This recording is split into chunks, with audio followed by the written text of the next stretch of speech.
Start your day with a boost, the natural way. Welcome to Shroom Brew Cafe, where our Shroom Brew coffee energizes you naturally. Experience the perfect blend of rich coffee and powerful mushrooms that not only wake you up, but also enhances your focus and supports your digestive health. From our energizing Shroom Brew coffee to our specialized products for focus and digestion, Shroom Brew Cafe has what you need to feel your best. Visit us today at Dr. T23.site, that is DRT23.site, and discover the power of shrooms today. Let's start the show. All right, it's time for our fast break mini episode. That's right, we have a lot to unpack in this mini ep, and this particular subject matter um, is quite heavy, and we're going to jump right into it. But first, don't forget to like, subscribe, and share this podcast. And listen, go ahead and tell someone to come on over here at A Win is a Win, and go ahead and hit the subscribe button, because y'all know I don't charge you for it. It's free. It don't cost you anything, not a dime. And while you're at it, go ahead and hit that notification bell so you know when a new episode drops. And, I circle back here every week. Listen, there comes a point in time where Black women have to stop being the brunt of jokes. Angry Black woman is played out, and jokes at the expense of us is also played out. So the award-winning podcast duo, um, James Duncan, and I believe you say his name is Fuad Dawood. They've apologized for their racist jokes on a rival show. I think this was about a week ago. Um, Now, James and Fuad, better known as Shits and Gigs, appeared last month on comedian Andrew Shulz Flagrant podcast, and you've seen him plenty of times on there with Charlemagne. Now, the pair faced backlash afterwards for laughing along with comments Schultz made about Black women that were criticized by listeners as being based on racist stereotypes. It was pretty much all of that. Now, they opened Monday's episode of their podcast by saying sorry, and that there was, quote unquote, no excuse for their behavior. Now, the podcasters who won a mobile award in February had been on a 6-week trip to the U.S. when they appeared on the Flagrant podcast. Now, it has tens of thousands of monthly listeners and sells itself as being, quote unquote, unfiltered, with presenters who could care less about sensitivities. Now, for more background, more depth, in the episode with James and Fuad, released on July 17th, they discussed the Black girlfriend effect.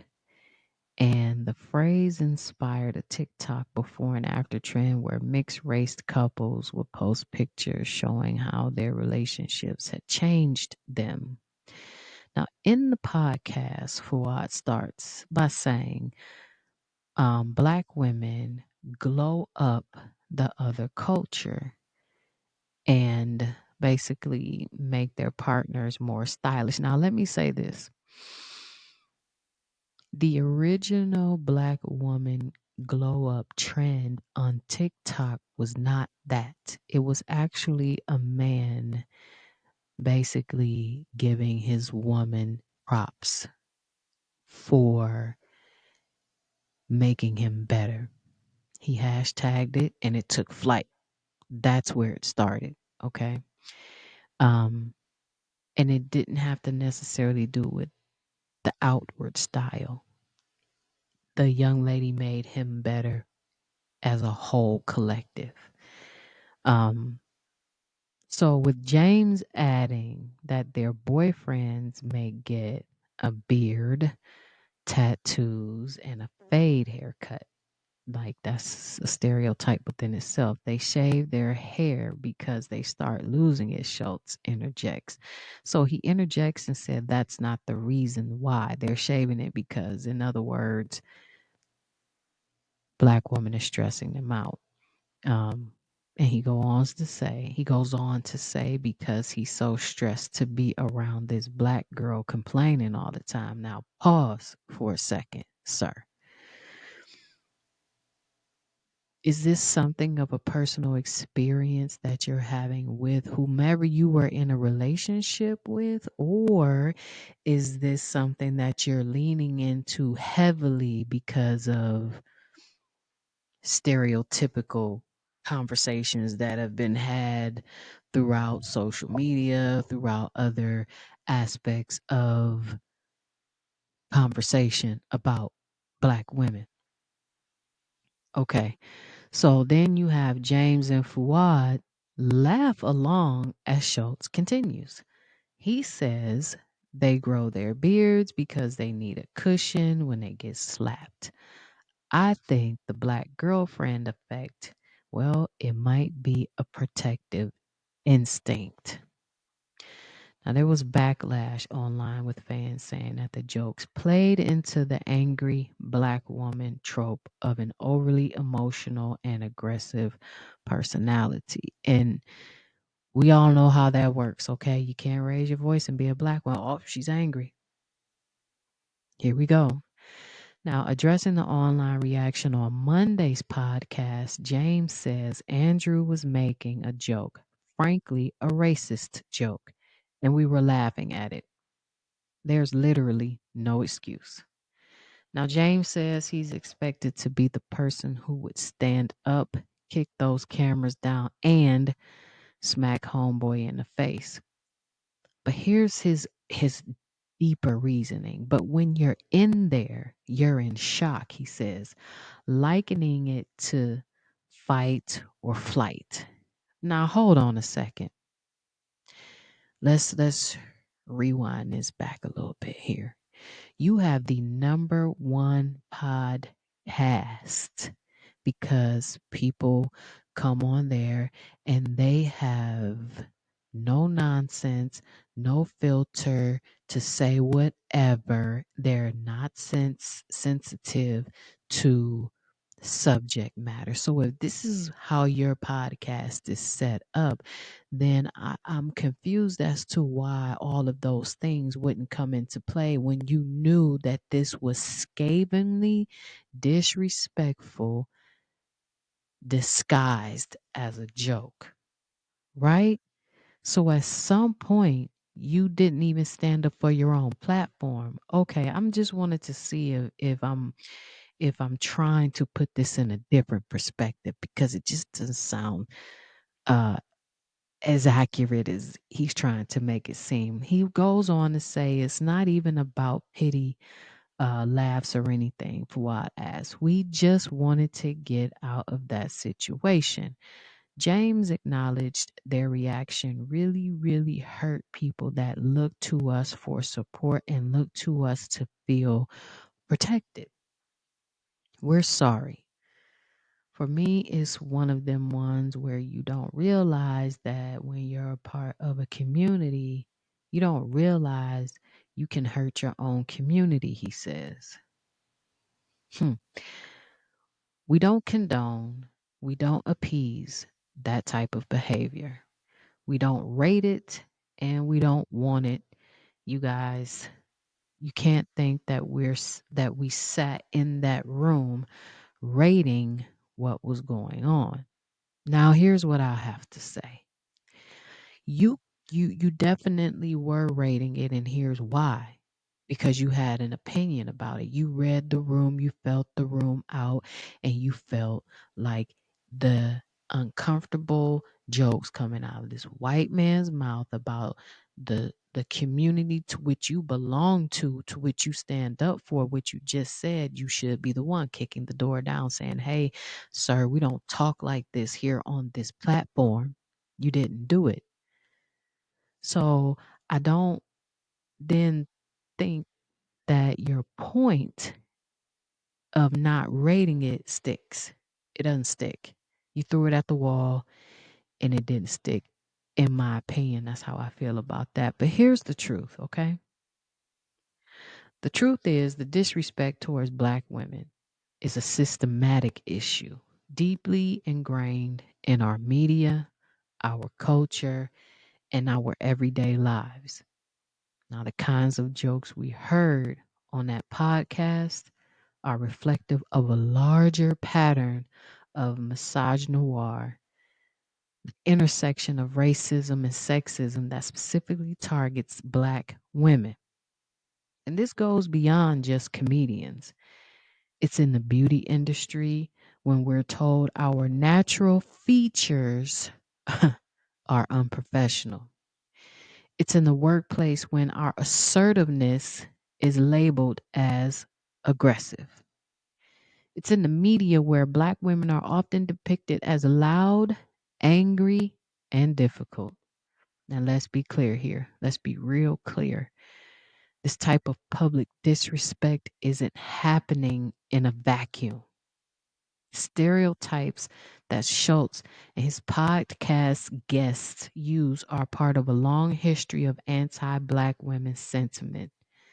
Think about how we've been portrayed in the media, whether as the angry Black woman, the over sexualized Jezebel, or the mammy figure expected to take care of everyone but herself. These images have existed for centuries and they continue to be harmful even today. When jokes like the ones on the podcast are made, it's not about hurt feelings. Hell no.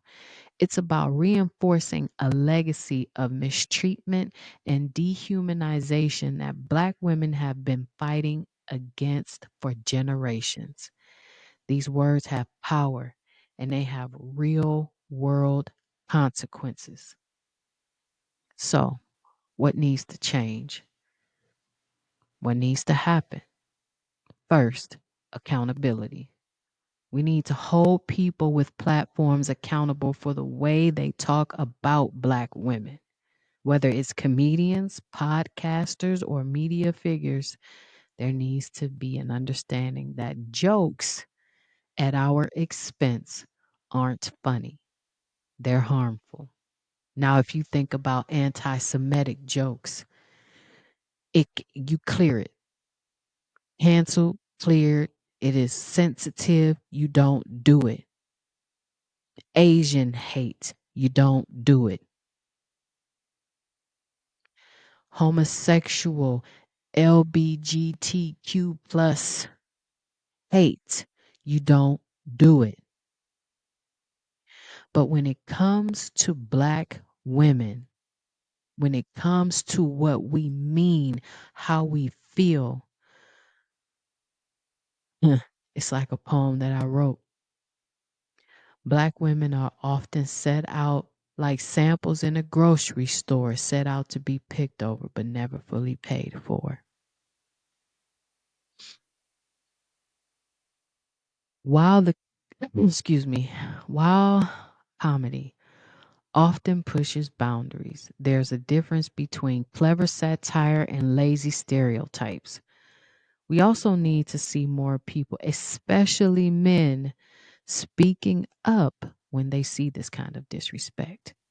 It's not enough to be silent allies. We need vocal allies.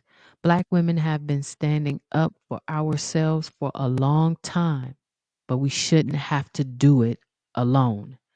We need more people like a Lakeith Stanfield or Ryan Clark,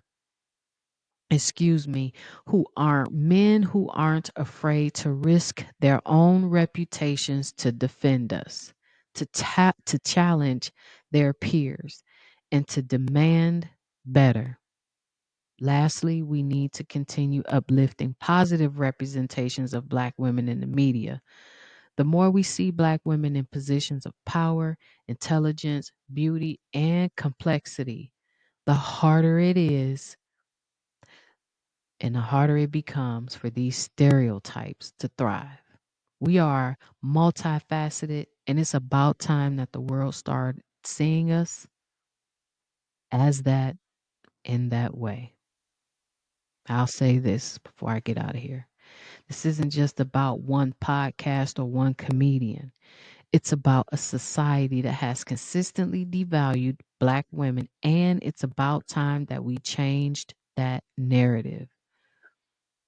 Lakeith Stanfield's defense was a step in the right direction, but there's so much more work that needs to be done. To anybody who listens to my podcast, especially my Black women listeners, know that your worth isn't defined by anyone's words and your strength is undeniable.